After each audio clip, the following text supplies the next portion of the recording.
What's the name of this tune? Type it in the chat. What is that tune? Is it recognizable? Did I ruin it enough? Do we know what it is? All right.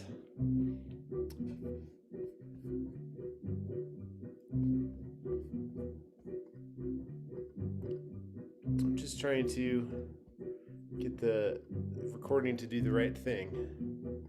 Okay. I think I'm spotlighted and I can see you. That's trying to see. Got an emails. I got a couple emails today that suggest to me that I should say some things like, my name is Andy Reiner. And my dad is Dave Reiner, Mr. Fiddle Hell himself. So, oops, my fiddle, I don't know if you could hear it. My fiddle was picking up my voice and putting delay on it. That was weird. Okay.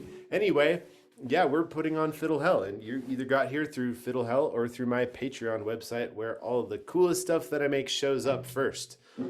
And today we're here to talk about micro improvisation in fiddle tunes.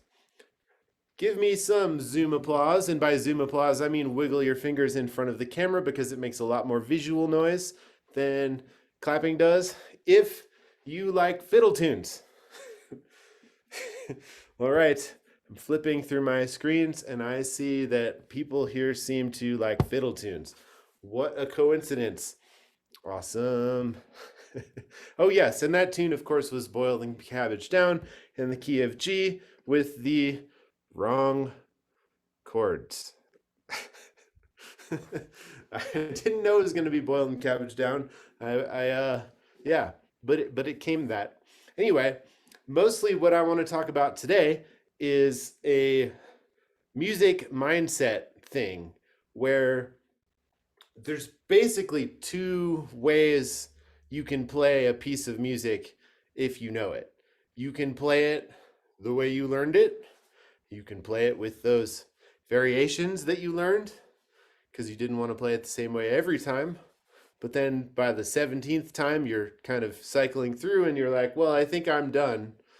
But other people are like, no, it's an old time jam. This tune goes 58 more times. The other way that you could play music is, I think, maybe a more human way, which is to, in a more folk music way, which is to say, you know what? These tunes may be different every time. In fact, maybe it's going to be more fun if they're different every time. Maybe something unexpected might happen, and it might be good, it might be bad, it might be risky, but maybe that's better than playing it safe all the time. So everyone, raise your hand if you want to sound good when you play music. All right, we all want to sound good when we play music, yes. However, sometimes the most human and amazing and transcendent musical moments happen when there's more vulnerability. What's a thing we could do to increase our vulnerability while we play music? Take musical risks, not play it the same way every time. So I want to look at some really common fiddle tunes today and talk about ways that we can make them different every time we play them. Hopefully that sounds good, because you're in a class called Micro Improvisation on Fiddle Tunes. But really, that's just a word, and what I'm talking about is a mindset. I need your brain to accept that it's okay for it to sound weird. It's okay for it to sound different, because we need your ears and your brain to adjust from what you have been doing. Raise your hand if most, I'm just curious, raise your hand if most of the time you play a tune, you play it the same way. Raise your hand if you take big improvised solos on all those tunes that you play. Raise your hand if you're somewhere in between the middle. Okay, cool. A little bit of everything, nice. So yeah, we're here to talk about strategies and to put them into tunes. I do have my looping pedal going here, and I'm hoping that it records the replay in speaker view, which I've never been able to do, but I'm trying tonight. And for those of you last week who are concerned about the health and safety of my computer, it's back. It sat in the rice for 4 days, and I'm back, and it's okay, I think. Yay! I do want to start with Boil Them Cabbage Down because it's just the first tune that everyone learns.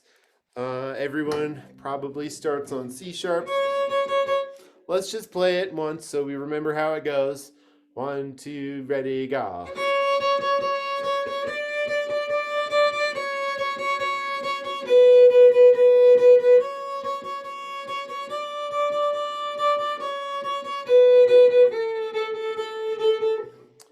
Great job. Nice playing.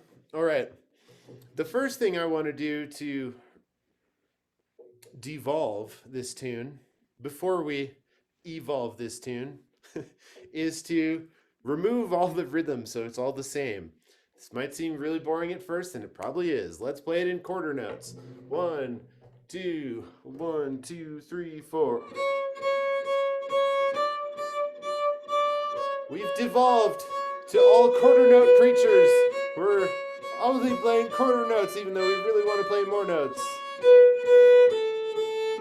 Nice. Okay. I think this is going to be more fun with a sweet backing track. So feel free to play along in any way that you desire, as long as you stay on mute. And I'm going to make a quick backing track for us to jam along and try many different things.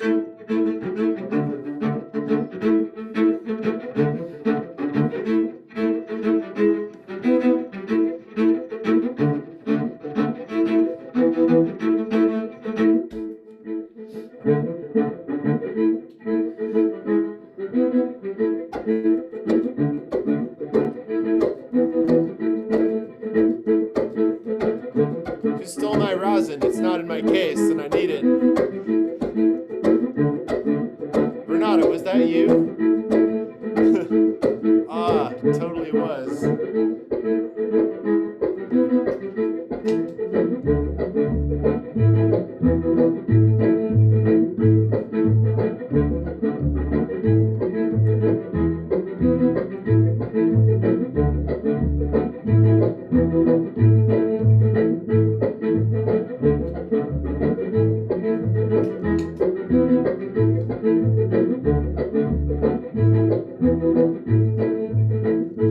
I feel pretty good about that. It's not my best Boil Them Cabbage Down backing track. That's, of course, on YouTube on my channel, Skiing Fiddler. All right. So now that we're in quarter notes, I want you to change some of them, but not all of them. We want it to still sound like Boil Them Cabbage Down, but we want to, I don't want to say fix it, but we want to change it so that it feels different. Let me just give you an example or two of how we might think about doing that.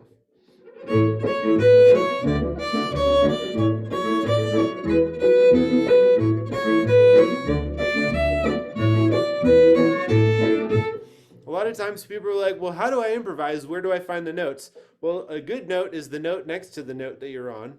So I want you to try using notes next to the notes that you're on. In quarter notes. 1, 2, here you go now.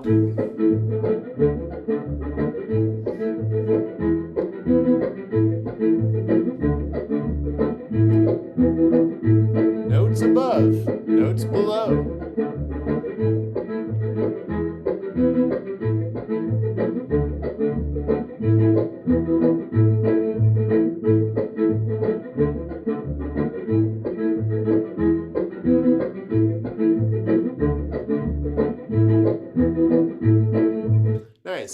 reason I'm not playing a melody at the moment is so you can hear you playing the melody.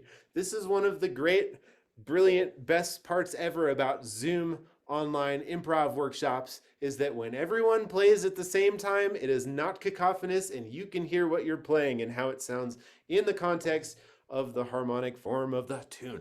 So, just because when there's a backing track playing and you're like, what am I supposed to do? Andy's not playing.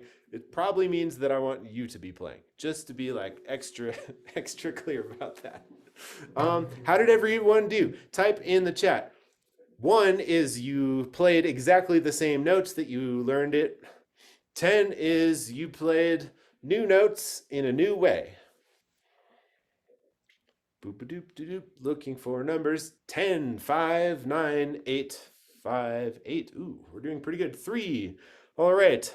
So let's talk for a brief moment, shall we, about the River of Suck. You have to suck at something before you can be good at it. That's just a thing that happens in life. And everyone wants to be super awesome at it right now today. And I'm going to ask you to try things for the first time, possibly.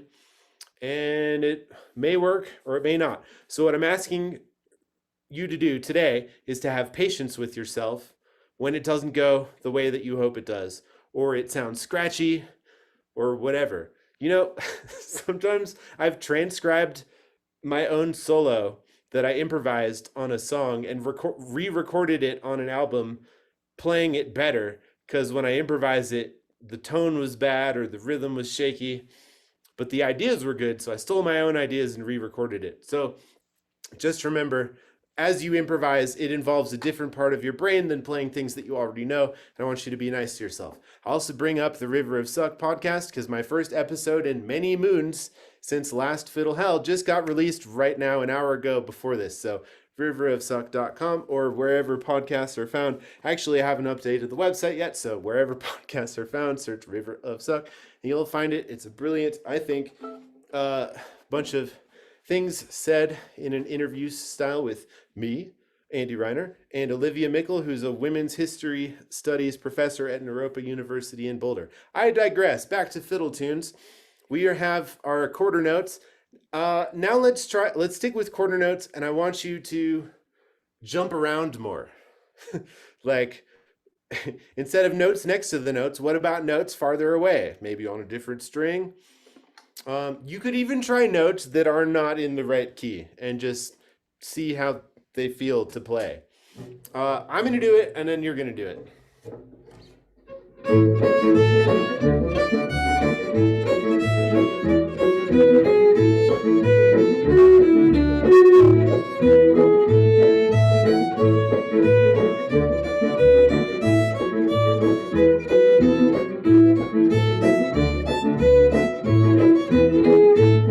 Okay, another thing I did was I played a half note. I also played a couple eighth notes. So you will also probably accidentally play something and you won't apologize. You're going to be okay with it. 1, 2, 1, 2, your turn.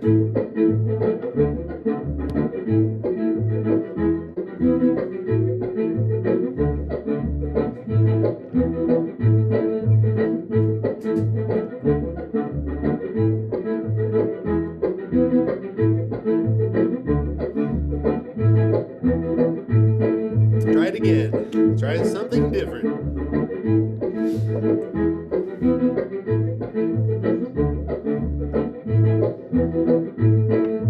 One more time.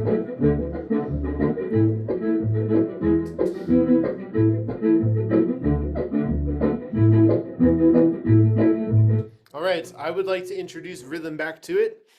If you're feeling like you're on the struggly side, I want you to play all eighth notes.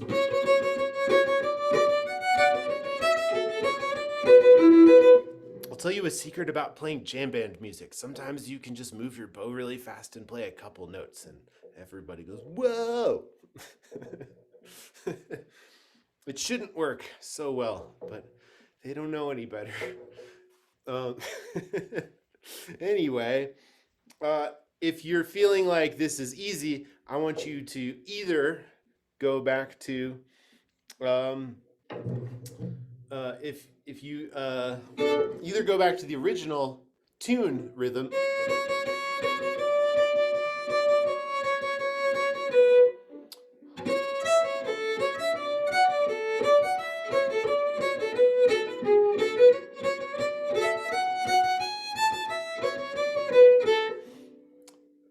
this one's a little more open-ended.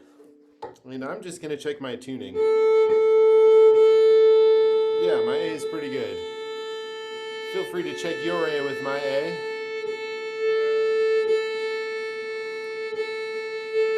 Then at least we're not fighting the intonation demons.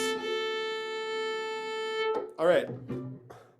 Lots of notes, a couple notes, some varied notes, the original rhythm, a new rhythm. 1, 2, it's your call, go.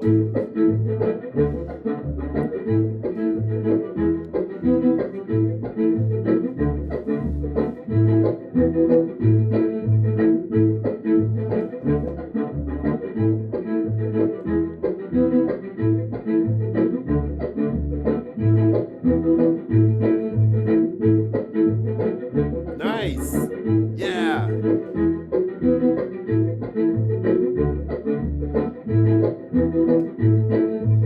All right, I would like to make a distinction between levels of improvisation. Everyone knows that improvisation is playing something that you didn't have planned exactly, and it could be a little off the cuff, and you don't know exactly what's going to happen. But micro improvisation actually implies that we're going to stay really close to the tune, that you can hear the thread of the original tune throughout everything we play.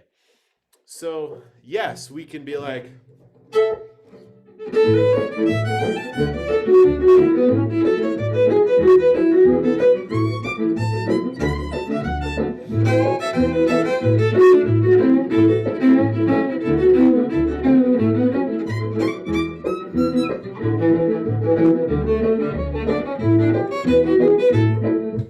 and go like way out, up high and down low. But what if we stayed kind of near it and tried to play something pretty close to the tune? Maybe it would be more musical even.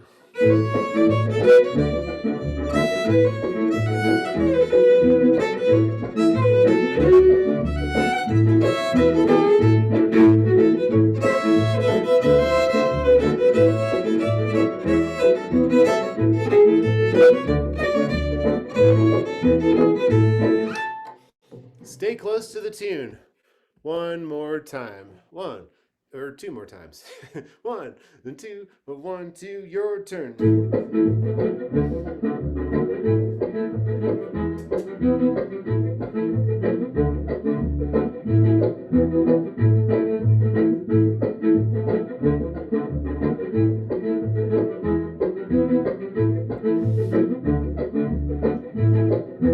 One more, let's play it together.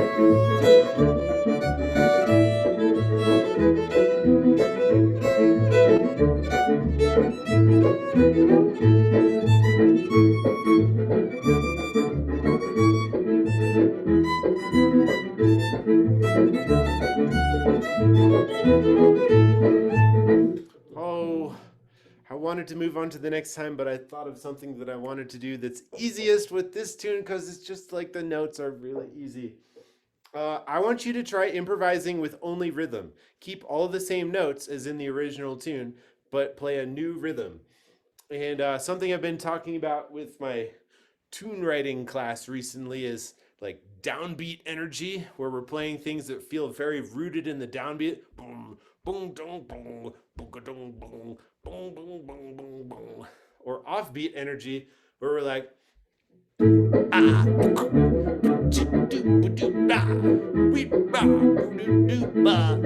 so the contrast between downbeat energy and offbeat energy, for me, gets me excited about music. All right, me then you, without stopping. 1, 2, here I go.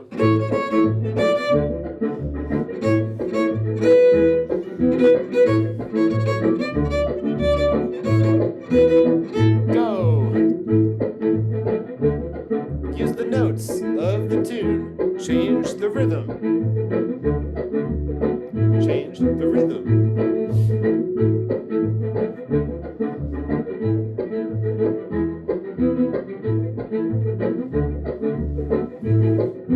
One more time.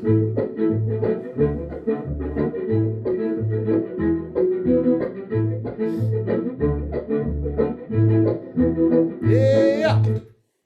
Very nice. Give yourselves a round of Zoom applause. And type between 1 and 10 in the chat how easily you felt it was for the new versions to come out from the universe and through your brain and out your instrument. 1 is that was very challenging. 10 is that was easy. I am an expert. I am brilliant.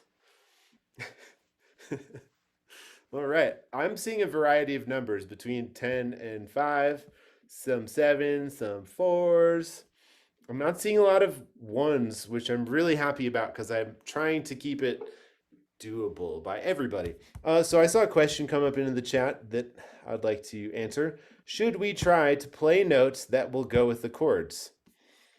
I think that's a good idea, but one of the ways that we can find out which notes go with the chords is by playing wrong ones and going, like literally playing the wrong note and recognizing that it sounds weird. This note sounds weird over that chord, and maybe I'm not going to do that next time.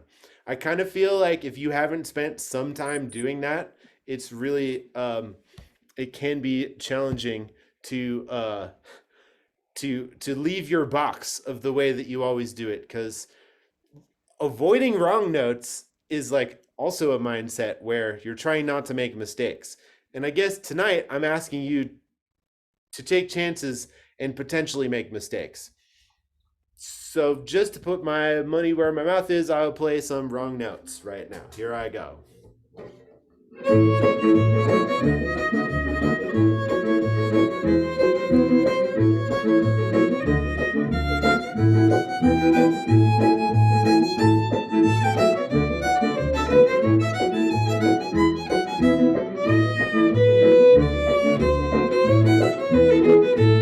You can get away with any wrong note in the world as long as you go back to the grounded zone of notes, because all the weird notes just create tension. And if you just stay there and choke, that is how you self-destruct a solo. Everyone has done this. You've played the wrong notes and you choke and you stop and then you say sorry and then you feel weird. Okay? You're on mute in your own house. So when this happens to you and you play notes and you feel weird, I want you to keep playing, because the number one thing about playing improvisation in fiddle tunes, and the number one place for me to think about this is actually contra dances, is no matter what, the rhythm must keep going. If you drop the rhythm, you forgot the point of fiddle music, which is to make people dance and to make people feel good. So just because you played a wrong note doesn't mean you're off the hook for keeping the rhythm. So there's that. Okay, moving on to another tune. I want to play Road to Liston Varna. That's the Irish one that's like...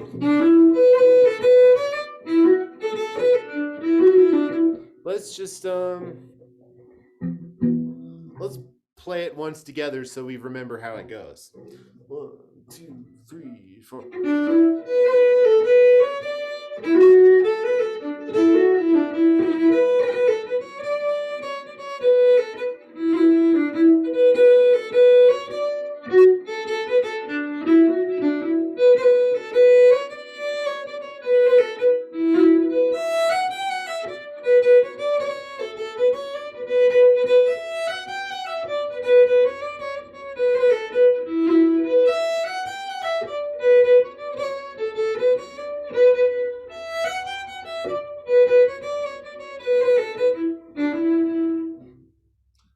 Playing Irish music in sessions in Boston was a long journey for me as a musician, which started, let's just say, chopping inappropriately, and I don't think it's finished. I'm still learning about music and Irish music. But one of my favorite things that Irish music has taught me is that some of the best variations come from deleting notes. So let's, yeah, I'm going to make a backing track, so feel free to play the tune again.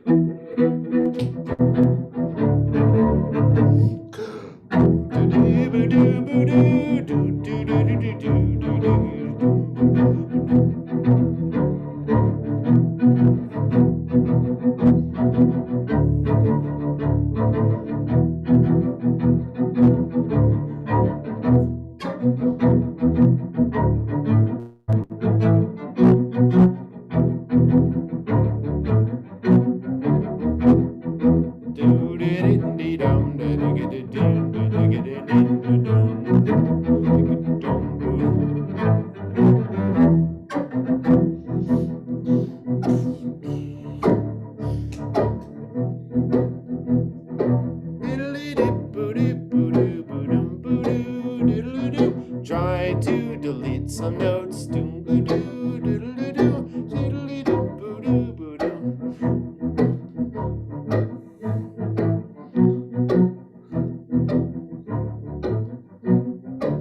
Excuse me while I build my band in the B part so we can play the whole tune on these ideas.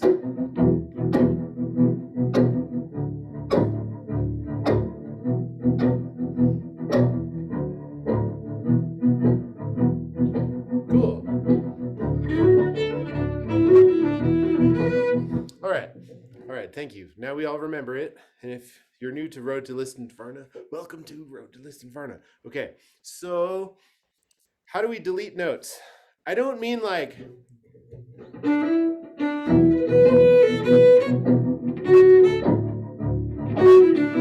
Although, actually, now that I did that, I like it. But what I mean is like, say there's a grouping of notes. Play the first one for the next rest of that grouping of notes. Maybe it'll make more sense if I play it.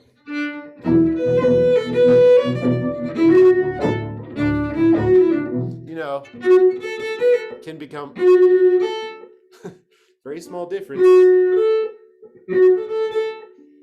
Just stop picking new notes. Stop moving your bow and just relish one note for a little bit longer.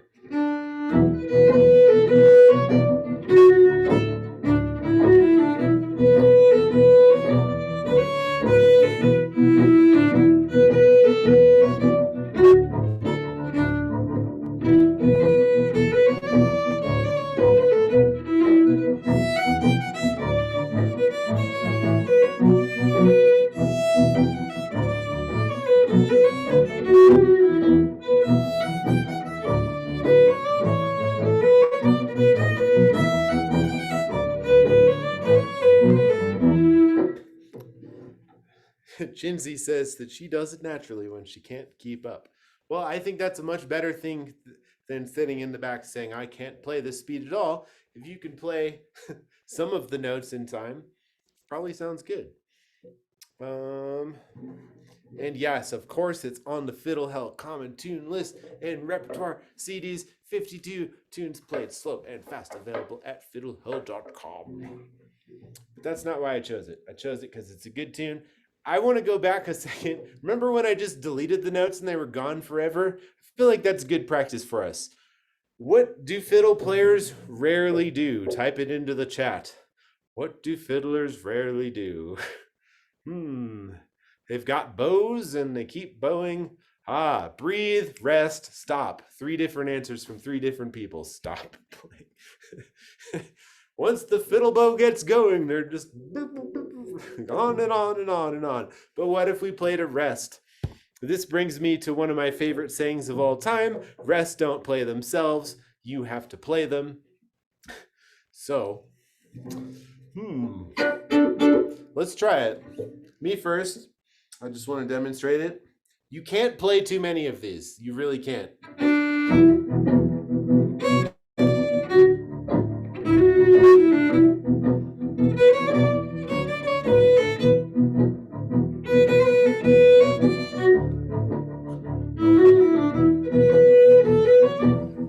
Part of the reason is that I love the looper so much is like time doesn't stop when I play a rest. Time keeps going. You can't escape time. Play rest. That means you have to stop your bow from moving. Might I suggest, and I don't know what's going to happen if I go back and watch what I just did, but for you, I would like to recommend keeping your bow on the string while you play the rests. And then you don't come crashing back down.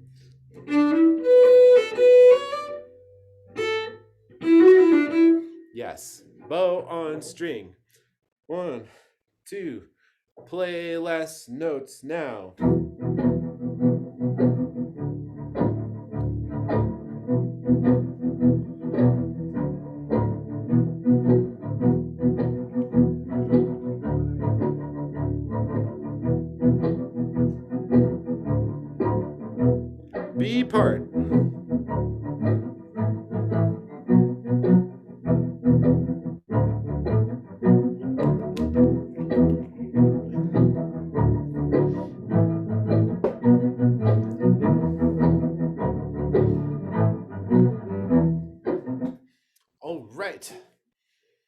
give yourself some Zoom applause if you were able to play last notes by playing rests, by stopping your bow. All right.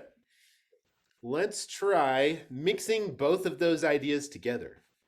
I know that sounds crazy, like playing longer notes and like playing rests in a fiddle tune, but say you're playing with a guitar player or a piano player or a looping pedal or a backing track or a friend or a cellist who's a friend. Time keeps going. You're allowed to play rests. I swear. The tune police will not arrest you for playing rests. Time keeps moving forward. Yeah. I'll play like a part or two and then give you a chance to try it.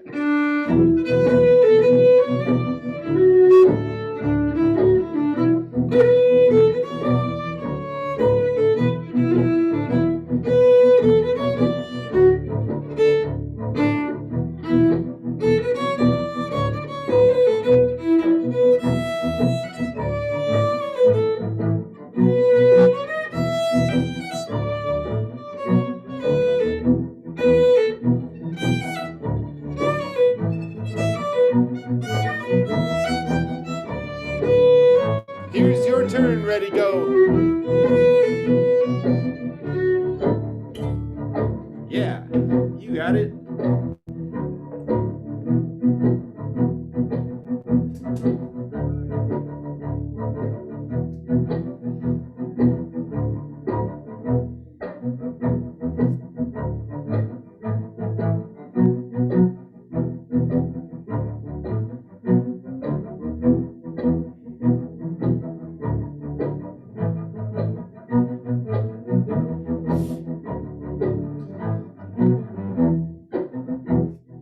Yeah. All right.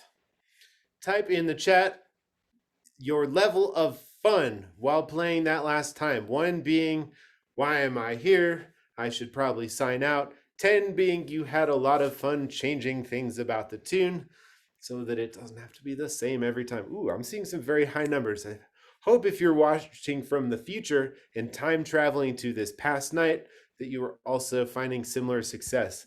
I mean, 9.765. I'm seeing a lot of 10s. I mean, 9.9, that's a lot of fun. That makes me really happy. Thanks, guys. Okay. I don't know your personal level of Celtic ornament proficiency, but I want to say that in Celtic music, using the ornaments in different places and in different ways and in different notes is probably the most common way that Irish players are varying their tunes.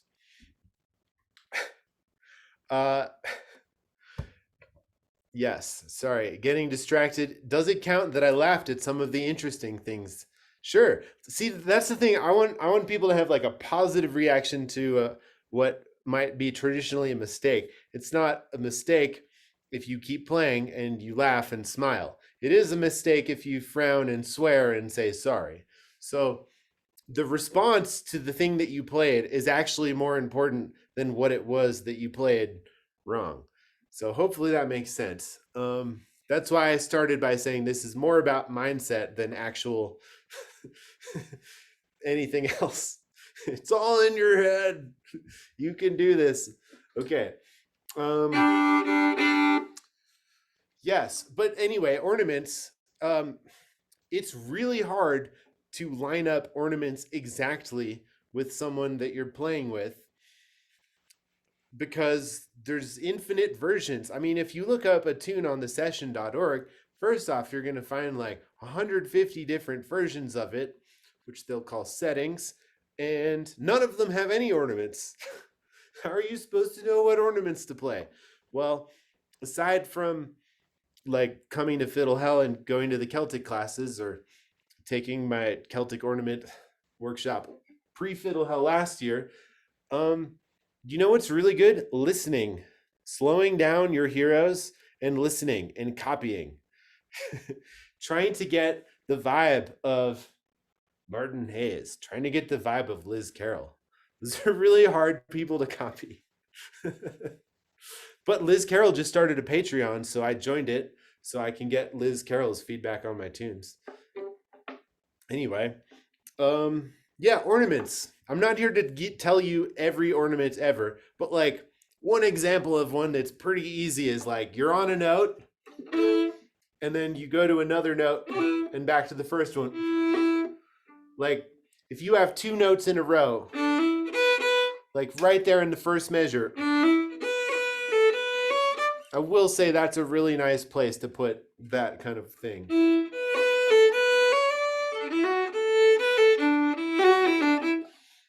But there's all kinds of ornaments. So whatever your level of ornaments, I want you to try adding them in places that maybe you haven't, or maybe that seem like they might be good.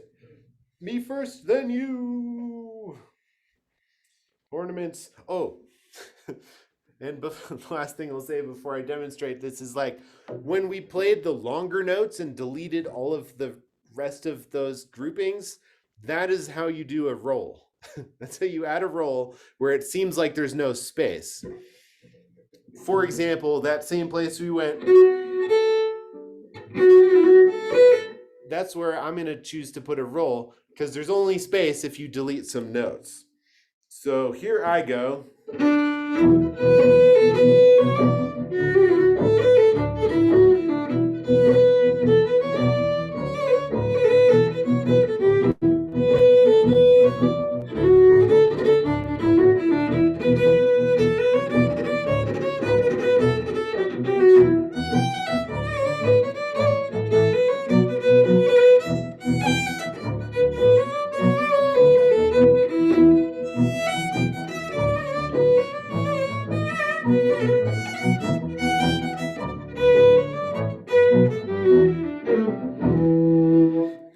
Right. Somehow I ended up all the way at my frog and all the way at my tip during that, which was really exciting, and they survived. I hope you too survive with your ornaments, because here they come. 1, 2, road to ornaments.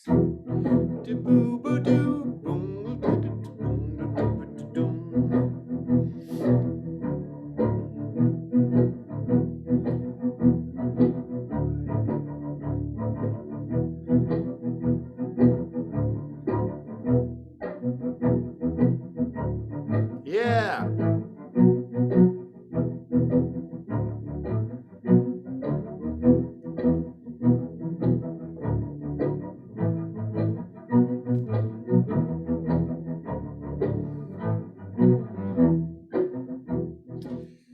All right, I'm sorry I stopped it, but I'm going to give you more chances to try it. What if you combined all of those things? You had shorter notes, rests, and ornaments. Let me throw one more thing into the pot. That's right, 4 different strategies at a time, or you could just do one for the A part and one for the B part, and one for, the one for the first A, one for the second A, and so on. You could also like play a couple of those different notes, kind of like what we were doing with Boiled and Cabbage Down. I know that sounds crazy, but like, for example, here's some places I might consider doing that.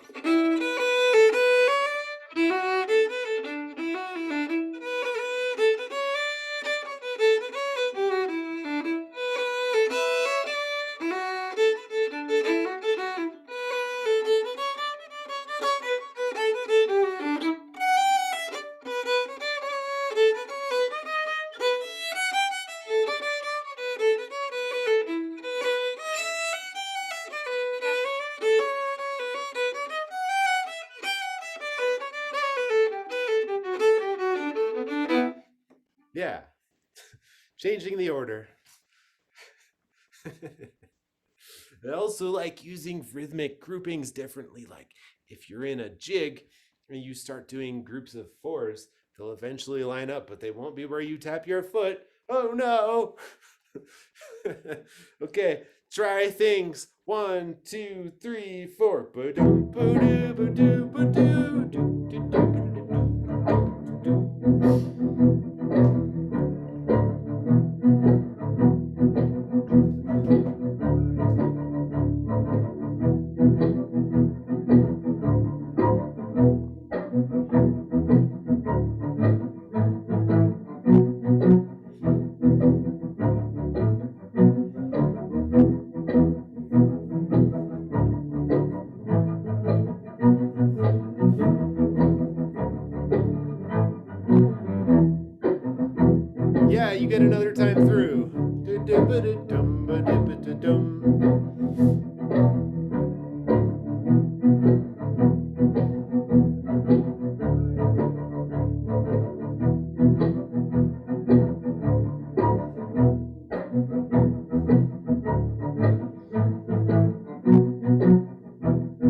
second B.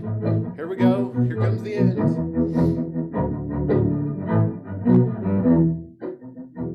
All right. Bringing it all together. Type in the chat your level of fun and or success. Or fun success. Success in having fun. Q, 10, 9.58, high fun, low success. That's my favorite answer. If you have fun doing something that you're not good at, then you are on the path. Definitively. That is literally the path. I promise. All right. That's such a good tune. I was this is not super off topic, but I like messing up tunes. I found out this one also works as a reel, and nobody plays it as a reel.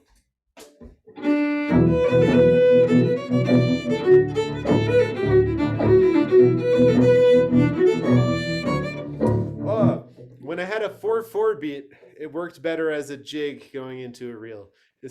I'm going to turn off that thing.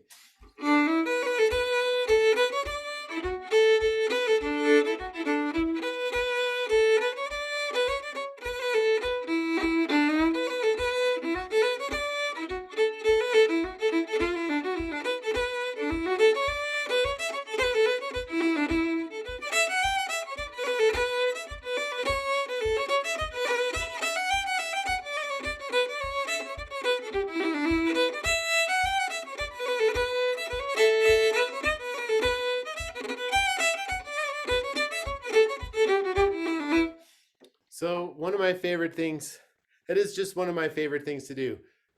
Look over at the accompanist at a wedding or a contra dance and say, we're going to play this tune, but in this key and in this time signature. And neither of them will be where it's from. So sometimes I feel like I can get stuck in little zones of like, okay, yes, I'm improvising, but I'm not getting anywhere really new and rewarding. So changing more things about it, but in not a crazy way. You know, yeah, it's not crazy to be at a wedding and to play the tune down a fifth because you think it might be more.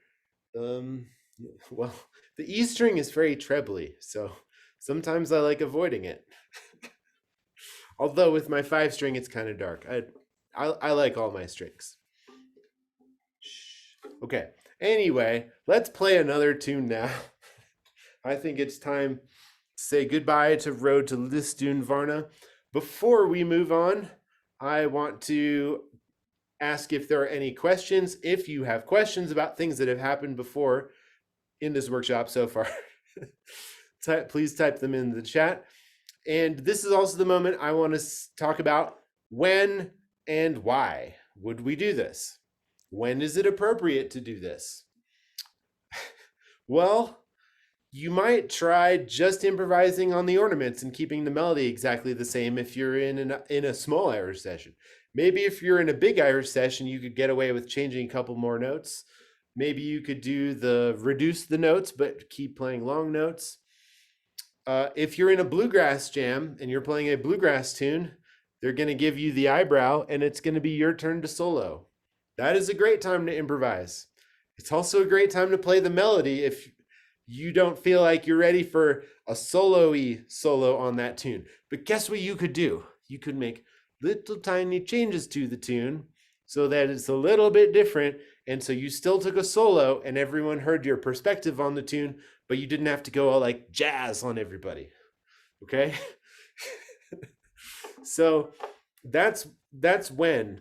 I think in my experience playing old time tunes 500 times around a campfire, I think old time tunes somehow seem to like morph a little bit as they go. And I can't define exactly what's morphing, but an old house that I used to live in, the Brighton house over in Boston, which is apparently famous enough to now have its own festival day at Club Passim. There was a party we had with the most jams happening that ever happened in that house. And It was like, I don't know, bluegrass and jazz, and there was a Beatles room. But there was also a room where at least seven, at least five people played the old time tune Sandy Boys for 3 hours. And I was just like a kid in a candy store. Like, there's 5 jams happening in my house at the same time. This is awesome. I'm gonna play a tune here, jump to the other room, play a tune there, jump over there. But I kept coming back to this room over and over, and they're still playing the same tune. And some of the other jams had switched genres, or like all the people were different. But these were all the same people playing the same tune 3 hours later. And this is just theory, but I bet you they were using micro improvisation, and things were subtly changing over a long period of time. Okay, cool. I see no huge questions, so hopefully that means I've been somewhat clear in my descriptions of what's happening. Let's try another really common one. Angeline the Baker. I'm trying to use tunes that you don't have to like think too hard about to play.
I'm gonna put a bass in there because I can.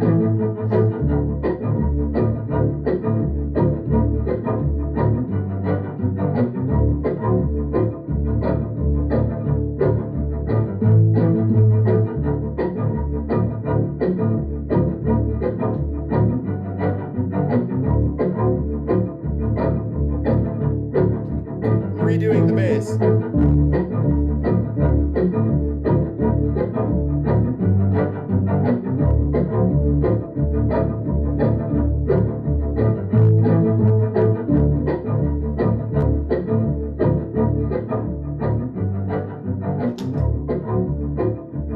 Let's just jam on it for a second.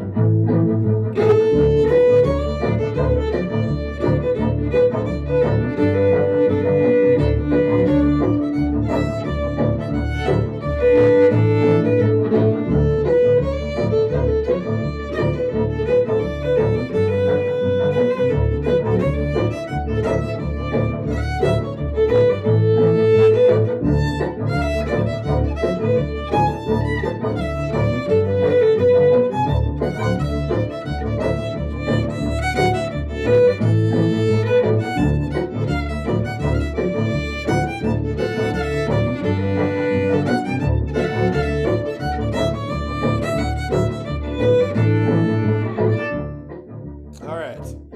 Angeline Baker. Everyone knows this tune. We play it at the Wump with 100 people jumping up and down with blinking lights everywhere.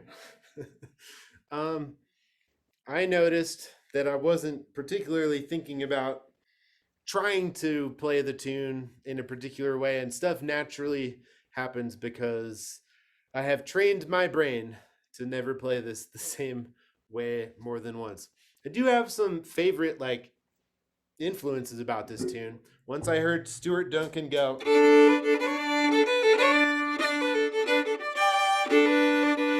I was like, I want that in my version. Because you could go, or you can go, I'm just hitting my D on my A string and my G on my E string together as a double stop. And we're hitting that hammer on, except against the D string. And if I use vibrato, then I might. It's fourths are really hard to get in tune, right? So I'm using a little bit of vibrato to give it a tiny bit of oomph. Oops. I can play my strings. Yeah, okay. I feel better now. But yeah, that's a nice variation.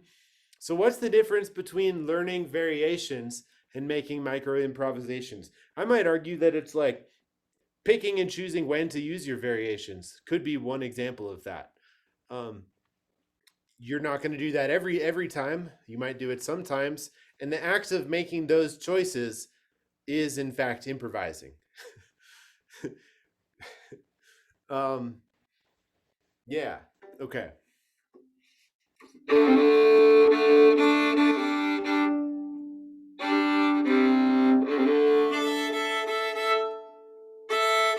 Just checking the old tuning.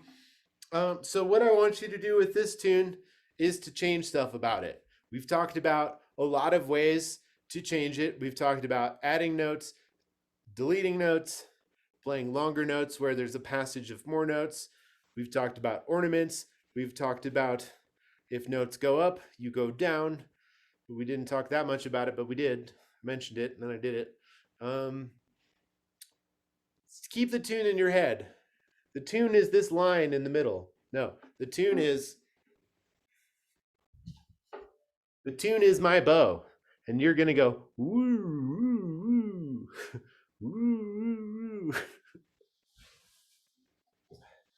The heart and soul of Angeline the Baker will remain, but you're going to change things about it. Yes. Me first. I'm going to do one. 1, 2. Here I go. Oops.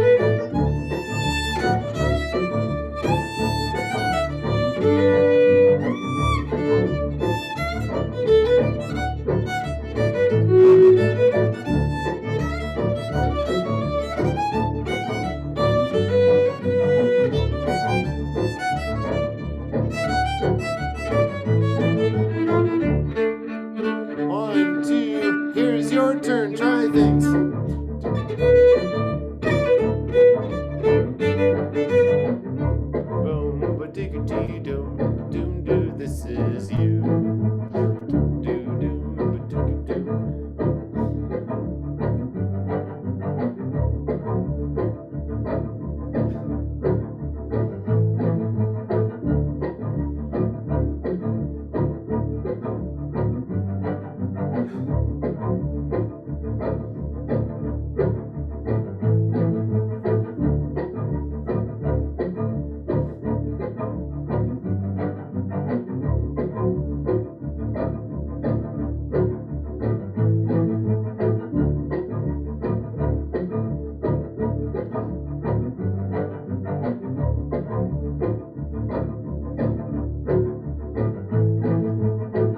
Was that the top?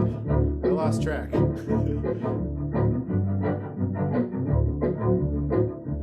Nobody's giving me nods. It must not have been the top.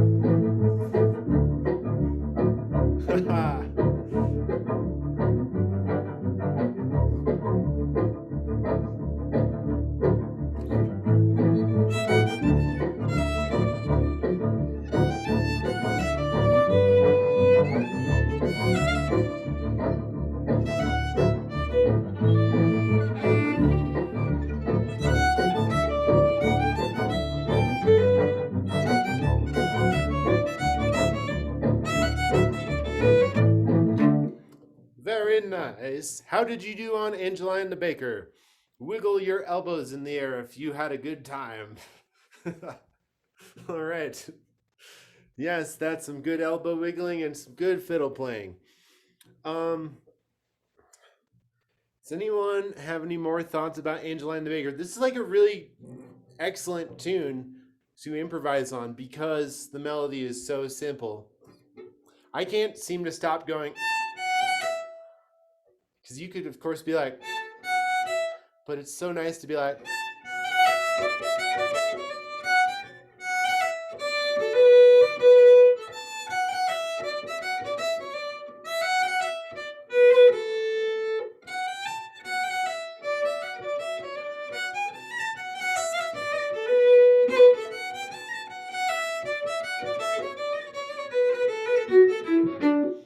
there's using ornaments and there's abusing ornaments.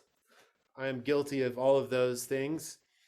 Um, you know, there's probably not all that many people in front of me right now sitting with a pedal board, but um, the texture and the sound of your tone can be something that you improvise with, even if it's not by pushing a pedal and you're not like,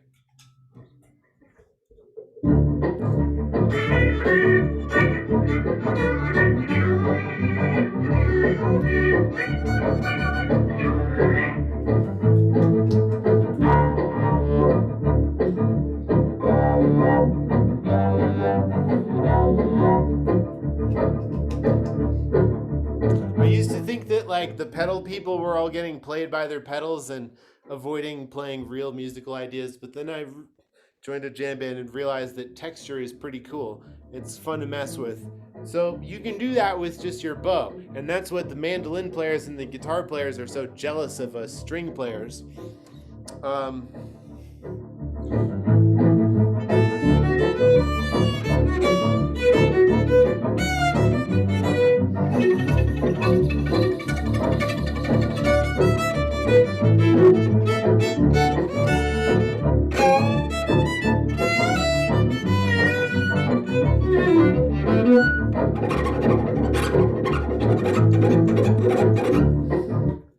you get my point. There's like the bow is really cool.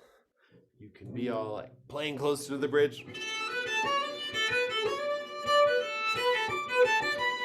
But if you mix that with some wide vibrato,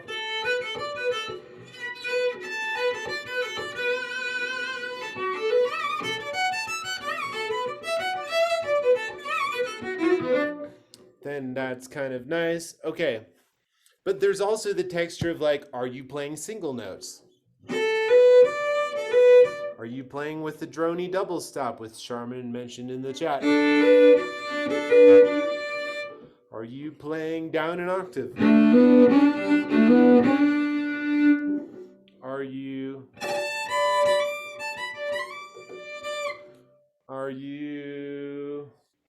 using the top of your bow? Not something I would do that often in a fiddle tune jam, but I guess if you really want to change it up, you could.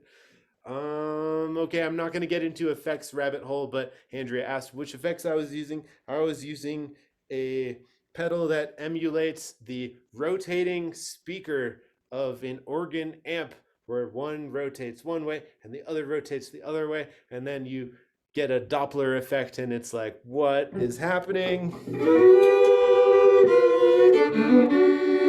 And then you add some wah wah to it.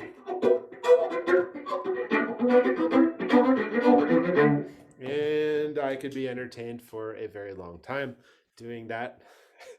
And to be honest, if I'm taking a long solo on stage and I've run out of ideas, I push one of these buttons because the different texture makes me play different things and forces me to think about my instrument in a different way. Because once you push an effect, you can't like you can't do the same things and have the same results. For example, rests with delay are different, but they're very nice.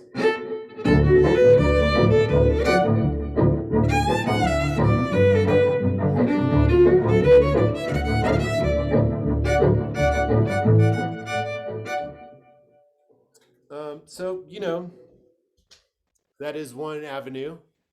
It's just one of many. What are other things we could think about with Angeline? I want you to think about changing the order of the notes more, like using some of the same notes, but in a different order than they happen.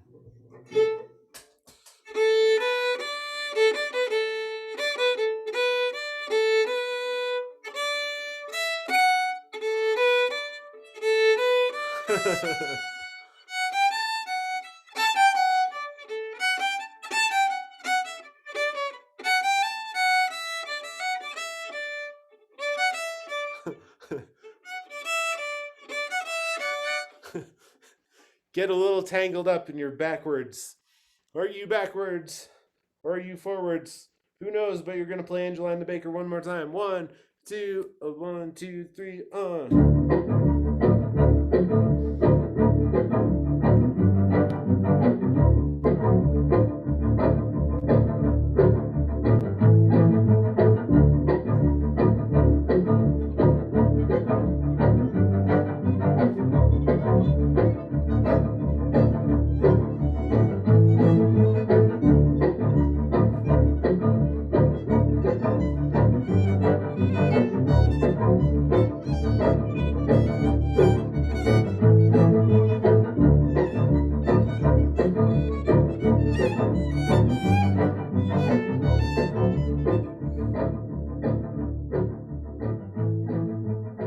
Right, I'm fading it out. I was also checking if the next tune that I wanted to do could use the same loop, and the answer is yes. It's not exactly perfect, but it'll work just fine, and I don't have to make more effects. Okay, we've been here for 1 hour and 6 minutes, so I appreciate your attention. We are going to play 1.5 more tunes, because playing fiddle tunes is fun. And I was sort of aiming for like between 75 and 90 minutes. But if you're like, I am full, I just want whatever happens, I just want you to think about what mindset you're in when you play fiddle tunes. Are you in a mindset where you're playing it exactly the way you learned it, because that's the only way you can? Or are you playing it in a way that's going to challenge you and invite you to play it one more time because you can't wait to see what happens next? So I want to look at more, I don't want to say advanced, but like there's more notes, so I guess so. The Silver Spear is one of my favorite Irish tunes, and I'm going to try and get the sheet music for anybody who wants it. I'm pushing all of the wrong buttons. Okay, I'm trying to move it to this window so then I can share it with you. Okay, this is one of my favorite Irish tunes, and this is a great place to use lots of micro improvisation and tiny wee little ornaments. Here's my transcription of the Silver Spear, and it kind of works over this same loop. So let's just try one where we play it together. 1, 2, oops, 1, 2, 1, 2, 3, 4, 3, 4. What happened to my sound? My sound died. That's very weird. Okay. Oh, sorry. Lose cable. I apologize. Oh, that is embarrassing.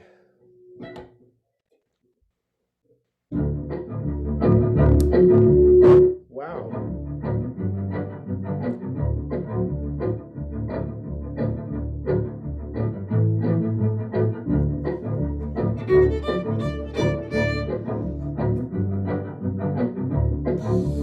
Here we go. Sorry about that. Here we go now.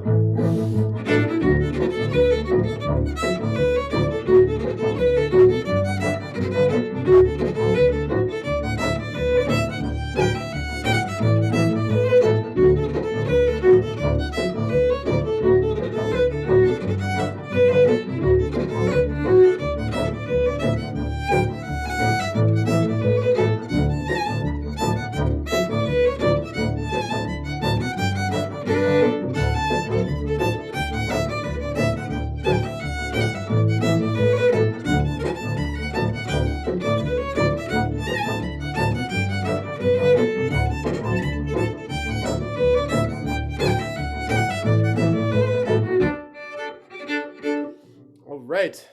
Just a show of hands, I want to know who knows this tune already. Who plays the Silver Spear and it's a good tune? Cool.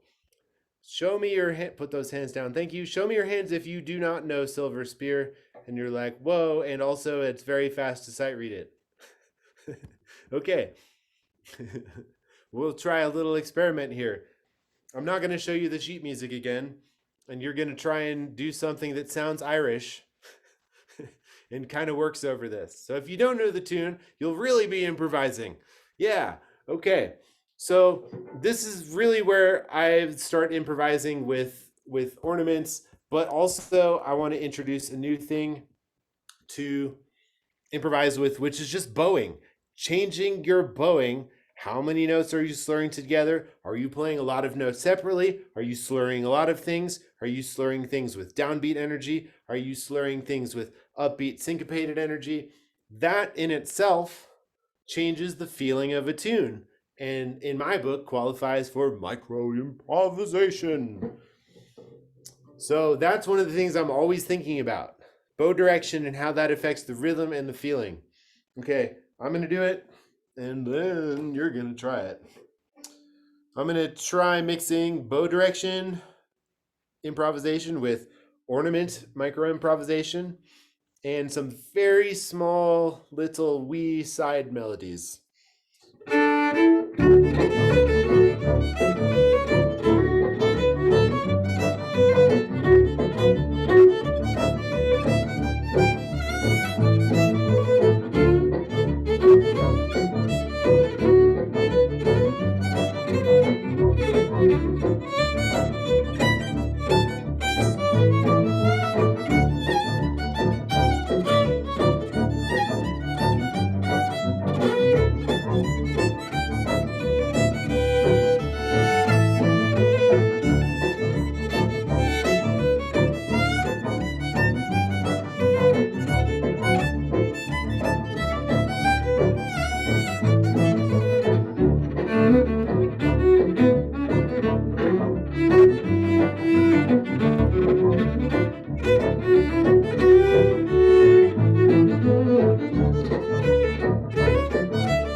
Another thing I've noticed is that you're not always going to get your best things happening the first time through.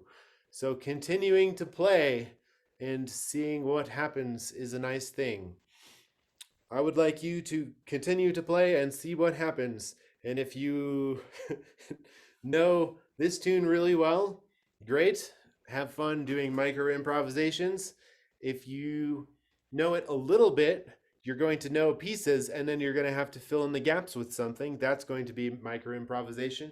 If you're still super lost and you're like, I can't believe you're asking us to play this tune right now, it's still the same loop that I used for Angeline. So whatever you want to do, I'm going to give you 2 whole times through, and I want you to change things about the tune, and I also want you to have fun. 1, 2, 1, 2, 3, 4.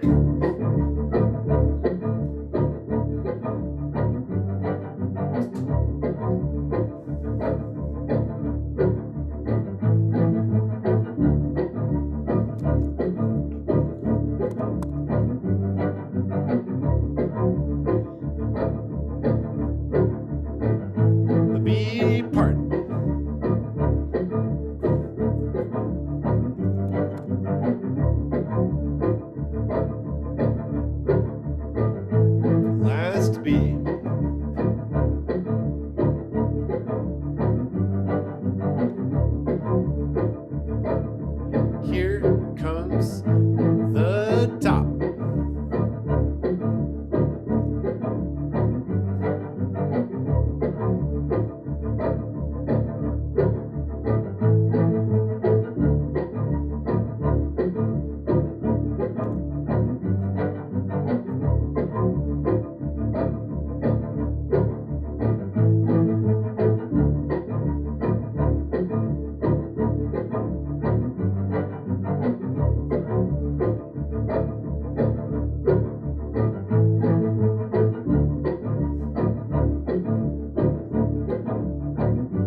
right. Silver spear or something like that. All right, we're going to finish up with one more tune, and I just wanted to say a couple closing words before we play the tune, so then we can end on tunes, not words. First off, thank you for coming. I really appreciate seeing your faces and your fiddles, and thank you for trying new things, and even if you were afraid, trying it anyway. Moving forward with life with the constant presence of fear. That is life, and it's also why I do River of Suck podcast, because I am not immune to these things. I just like talking about them because it feels like then I can understand them better. So never forget that when you're improvising, and please go check out River of Suck podcast at some point. Yeah. Also, we've got Fiddle Hell coming up, as most of you probably know, and you can tell your friends that if they sign up now, they still get 2 chances to win that fiddle, or you can be evil and wait till there's like only 1 chance if they sign up. I don't know. Well, you can work that out between yourselves. But currently, anyway, there are just 1 chance. Okay, so if you tell your friends, you still have a higher chance than them probably if you got here through the Fiddle Hell thing. We have t-shirts. They're great. This is a sweatshirt from 2018, and I am very comfortable. I don't think I'm going to do the rest like that, though. Okay. What else? We have not done the drawing yet. And let's see, what else is coming up? Amazing things.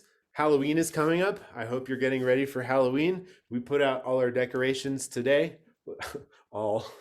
We have an entire haunted house worth of them. So we put out many skeletons, and the cards are driving by slowly. I hope you have a great Halloween month. If anyone wants to know, like, what are chords and how do you play them, I have a class called What Are Chords and How Do You Play Them for fiddles coming up, or maybe violas and cellos if you like. Coming up starting October 5th, and you can get there through my website, which is andyreiner.com/whatareChords. What are chords and how do you play them? If you came here right now and you're listening to me say this, you can pick the lowest price option at the bottom, which is 50% off full price, which is only $29 for 4 workshops with me talking about chords. All right. And I guess we're back to Halloween. The big skeleton lives year-round at our house. It is 12 feet tall, and we do not remove him from the property, no matter the holiday. We have a Santa costume for him this year. Very excited, but we have to get through Halloween first. Yeah, I think that's a lot of things coming up. So check your emails. I'm going to send you things. And if anyone has any final questions about this, I will stick around once we stop the recording. Bring out your cats, grab a drink. Any questions that you have about music or life, we'll be happy to hang out for a little bit. And I'm sorry if you haven't been able to find the 12-foot skeleton. They are very, very hard to get, and scalpers seem to have taken many of them. It's very sad, but at least you have fiddles. And fiddles, no one can take fiddle music away from us. No. We got ours in 2020, right as they became very hard to get. We're never going to give it up.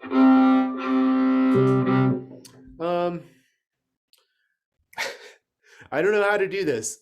I don't know whether to end with Spotted Pony or Whiskey Before Breakfast. Just on a sheer visual level, I want to see visually how many people would prefer out of those tunes to end on Whiskey Before Breakfast. All right, let me see visual. Put those hands down. Visually, how many people would want Spotted Pony? That's more people. Okay. Whiskey Before Breakfast. I promise you, and here's some homework, micro improvise on Whiskey Before Breakfast. You could probably even find a backing track on YouTube. I'm sure you can. Maybe I've even made one. I'm not sure. I still have a cable. It's a little screwy, so I'm just going to never use that cable again and mark it.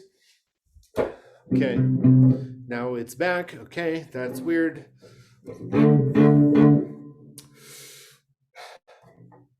Well, Spotted Pony is a great tune, and if you don't know it yet, it's like a D scale in quarter notes. Try that with me. Then we go, which is a lot of notes. So if you don't know those yet, play eighth notes. Play any eighth notes. Start on A and end on E.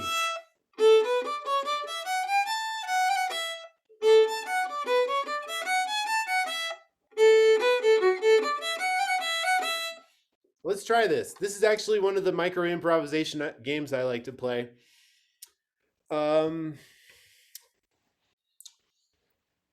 This is a 2-bar phrase. Every time 2 bars comes around, I want you to play it differently. I'll demonstrate.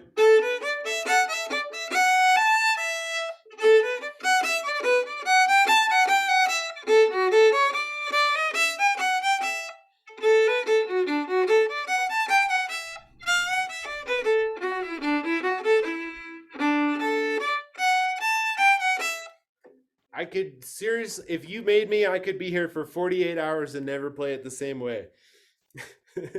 Okay, your turn. I'm going to give you the same. That's a little fast. I'm just going to give you some chunks. And I want you to take a phrase that you may or may not know and change it. 1, 2, 3, go.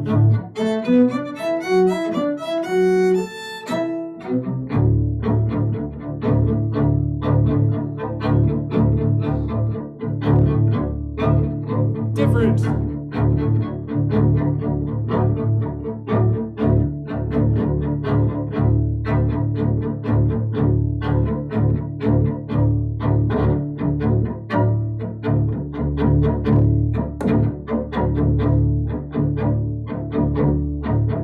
Go up. Go down. Use an ornament. Use a rest. Use a long note. Change the bowing. Change your face. Smile. Look angry. Look sad. Look concerned. Look devilish. All right. Anyway, here we go. I'm going to make a quick Spotted Pony loop, so feel free to play along if you know the tune. I think the A part and the B part are very similar. So.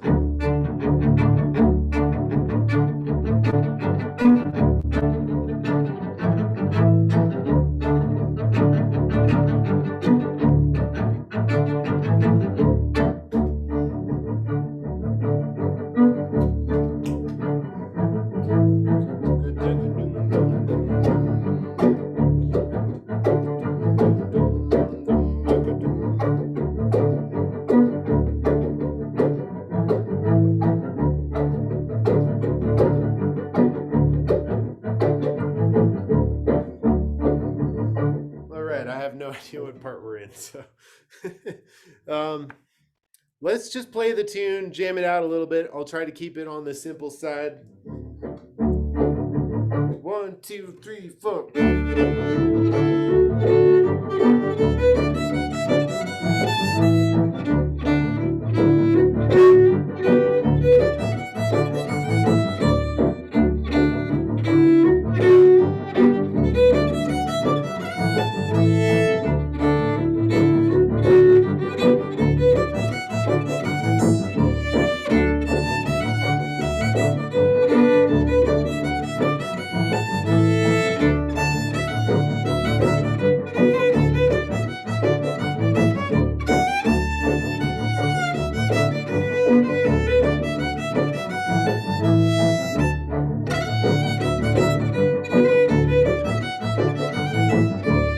One of the ways I found myself micro improvising was like, how am I going to go?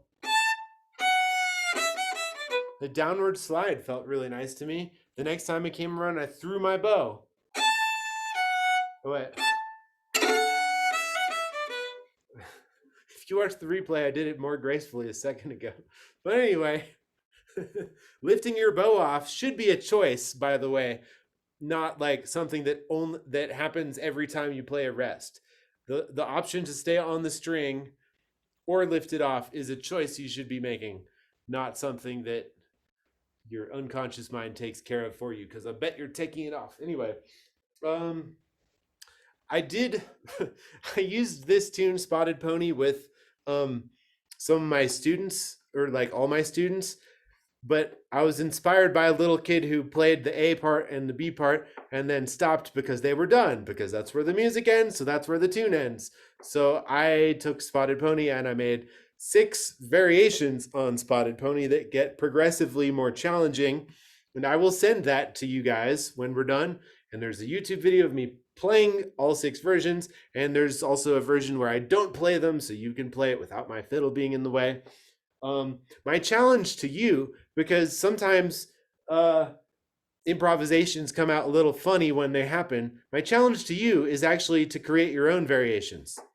So even if you learn my 6 variations, what I want is like somewhere in the middle, you start playing your version, fade away from my version, start putting in your own ideas, change it. It doesn't have to be the same every time.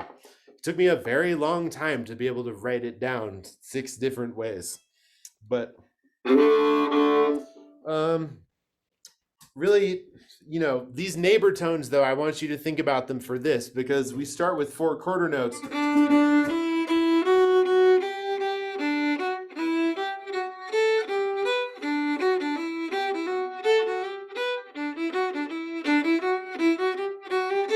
Right?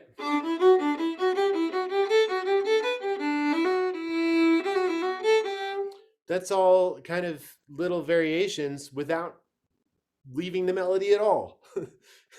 So think about neighbor tones. I'm going to try and do very basic stuff, and then we're going to give you a chance to put it all together on Spotted Pony. Me first, and then I'm going to stop playing, and the second and third times is going to be just you. Here I go. Wish me luck.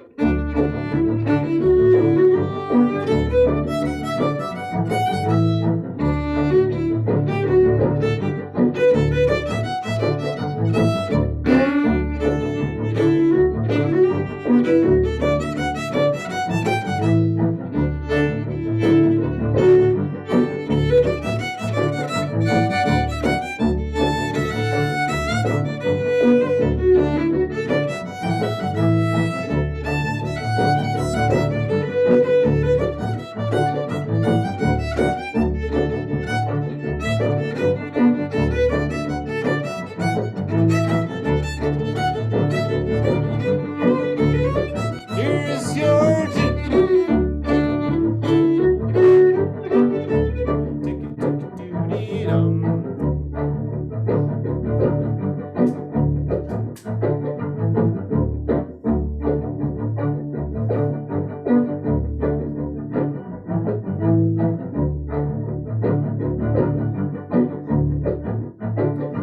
B part. Dee-dum, ba-ga-da-ga-bum, ba-da-ba-da-ba-doo-ba-doo-ba-doo. Here comes the top.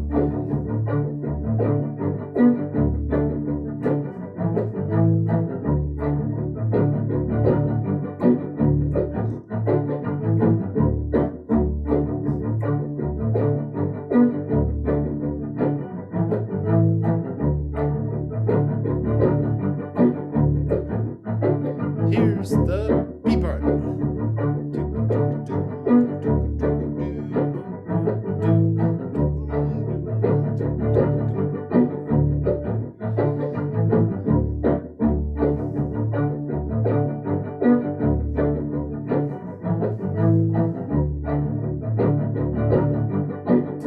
Let's play it one more time together.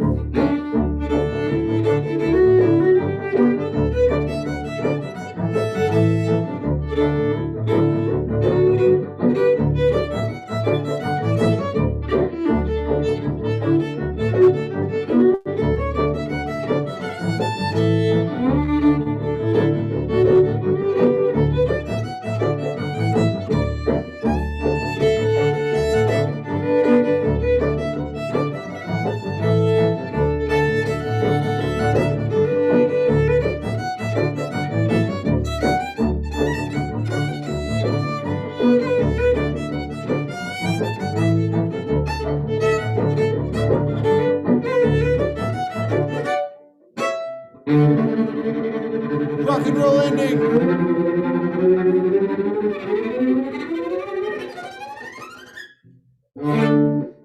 Well done, everyone. You have survived micro improvisation within Fiddle Tunes.